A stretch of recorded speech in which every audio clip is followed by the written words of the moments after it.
Ricas y abundantes bendiciones. Les saluda Ingrid con una nueva enseñanza bíblica y en esta ocasión les estaré hablando sobre los ciudadanos del reino de Dios. ¿Quiénes son los ciudadanos del reino? Los ciudadanos del reino son el pueblo redimido por el Mesías, el Hijo del Dios Altísimo, Jesucristo. Los ciudadanos del reino somos el pueblo que vivimos bajo el gobierno del rey Yeshua.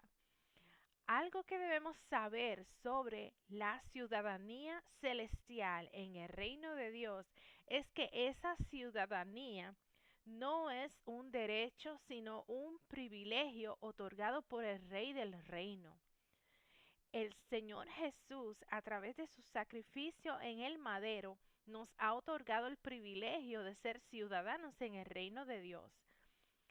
Él es la puerta de acceso al reino y no hay cosa que nosotros podamos hacer por nuestros propios méritos para entrar al reino de Dios, porque la ciudadanía celestial es únicamente otorgada por la gracia en el Salvador del mundo. La ciudadanía celestial es solo a través de Cristo. Efesios capítulo 2, verso 12 nos dice: recuerden que ustedes no tenían a Cristo, no eran ciudadanos de Israel, no tenían nada que ver con los pactos ni con las promesas de Dios. Ustedes vivían sin Dios en el mundo y sin ninguna esperanza. Vamos a ver ahora algunas características de los ciudadanos del reino de Dios. Son parte de una familia real. Efesios capítulo 2, verso 19 nos dice: por lo tanto, ustedes los que no son judíos, ya no son inmigrantes ni exiliados, sino ciudadanos junto con el pueblo santo y forman parte de la familia de Dios. Los ciudadanos del reino de Dios son hijos legales del Padre Celestial. Romanos capítulo 8, versos 15 dice así: y ustedes no han recibido un espíritu que los esclavice al miedo, en cambio, recibieron al Espíritu de Dios cuando Él los adoptó como sus propios hijos. Ahora lo llamamos Abba Padre. Gálatas capítulo 4 versos 4 y 5. Pero cuando se cumplió el tiempo, Dios envió a su Hijo, que nació de una mujer, sometido a la ley de Moisés. Dios lo envió para que comprara la libertad de los que éramos esclavos de la ley, a fin de poder adoptarnos como sus propios hijos. Y Efesios capítulo 1 versos 4 y 5 dice así: Dios nos escogió en Cristo desde antes de la creación del mundo, para que fuéramos santos y sin defecto en su presencia. Por su amor nos ha destinado a ser adoptados como hijos suyos por medio de Jesucristo, hacia el cual nos ordenó según la determinación bondadosa de su voluntad. En el reino de Dios, Jesús es el Rey y también Él es nuestro hermano mayor. Hebreos capítulo 2 versos 11 al 13. Porque el que santifica a los que son santificados, de uno son todos, por lo cual no se avergüenza de llamarlos hermanos, diciendo: anunciaré a mis hermanos tu nombre, en medio de la congregación te alabaré.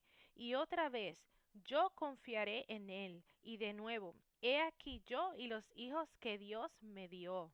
Los ciudadanos del reino de Dios son sacerdotes con autoridad de gobierno. Primera de Pedro capítulo 2 verso 5.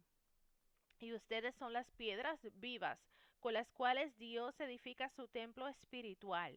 Además son sacerdotes santos.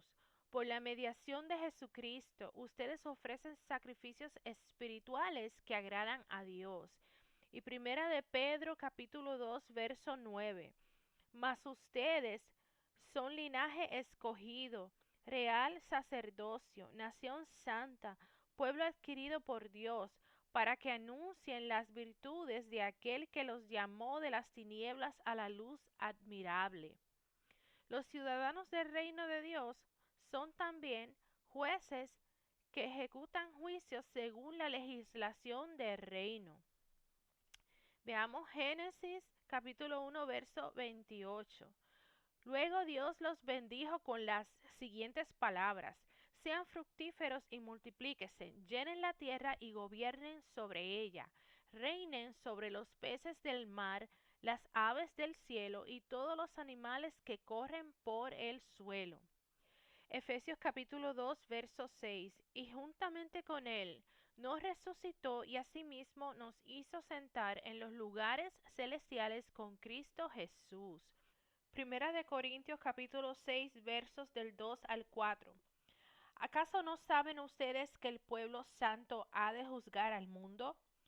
Y si ustedes han de juzgar al mundo, ¿cómo no son capaces de juzgar estos asuntos tan pequeños? ¿No saben que incluso a los ángeles habremos de juzgarlos nosotros? Pues con mayor razón los asuntos de esta vida. Así que si ustedes tienen pleitos por asuntos de la vida diaria, ¿por qué ponen jueces a los que nada significan para la iglesia? Los ciudadanos del reino de Dios somos una nación escogida por el Padre Celestial. Somos peregrinos y extranjeros en relación a la cultura pagana. Como dice la Escritura, estamos aquí en este mundo, ¿verdad? Vivimos aquí en el mundo, pero no pertenecemos al sistema del mundo. Los ciudadanos del reino somos embajadores de un reino. ¿De qué reino? Del reino de Dios. No somos ciudadanos de una república porque el gobernante de una república es elegido por el pueblo y en el reino de Dios el rey es quien escoge a su pueblo. ¿Quién es un embajador? Es un representante legal de una nación o reino. ¿Y cuál es la función de un embajador? El embajador representa al rey o al presidente de un reino o nación. El embajador vive en una embajada. ¿Qué es una embajada del reino de Dios? Es una representación de una nación en territorio de otra. Este territorio goza de autonomía e inmunidad. Se rige bajo las leyes de su nación, no de la nación en la que se encuentra. Y si vamos a ver en lo secular, ¿cuál es la función de un embajador? Dice que la misión de un embajador es la de mantener y fortalecer las relaciones diplomáticas y comerciales entre dos países, contribuyendo a la resolución pacífica de conflictos, negociando los acuerdos bilaterales. Dice que brindar y dar asistencia a los ciudadanos de su país que viven o que viajan en el país anfitrión y asesorar al gobierno. Y la embajada es la residencia del embajador. Tu casa es tu embajada como embajador del reino. Tu casa se convierte en una embajada del reino en el territorio donde tú estás viviendo. Y tú como hija o hijo del Padre Celestial eres un embajador del reino de Dios ahí en el lugar donde tú te encuentras, en tu vecindario, en tu comunidad, en tu trabajo, en la universidad, donde tú estudies, etcétera. Nosotros como hijos de Dios representamos su reino aquí en la tierra. Y como embajadores del reino tenemos que modelar la cultura del reino. Que la gente allá afuera vea que hay un estilo de vida diferente en los hijos de Dios. Hay una marca distintiva en los hijos del Padre Celestial y es el amor. Los hijos de Dios están llamados a cumplir y manifestar la ley real en la legislación del reino de Dios. En Santiago capítulo 2, verso 8 dice, si en verdad cumples la ley real, conforme a la escritura, amarás a tu prójimo como a ti mismo, bien haces. Tenemos que llenarnos del amor de Dios para poder amar a nuestro prójimo y poder ser esos ciudadanos, líderes, embajadores del reino de Dios que actúan como columna en nuestros hogares y en nuestras comunidades, que cuiden, protegen, preserven, suplan necesidades, solucionen problemas. Así se demuestra el amor del Padre Eterno hacia el prójimo. Ser esos líderes que den ejemplo de lo que es vivir en rectitud, dando frutos de justicia, mostrando la cultura del reino. Que nuestra vida de adoración al Padre Celestial sea de testimonio a los que nos ven allá afuera y que otros puedan ver brillar la luz de Cristo que Él ha puesto en ti y en mí y puedan salir de las tinieblas y ser direccionados a caminar en la luz de Cristo. Porque el Padre Celestial nos llamó en amor y nos demanda mostrar su amor hacia nuestro prójimo.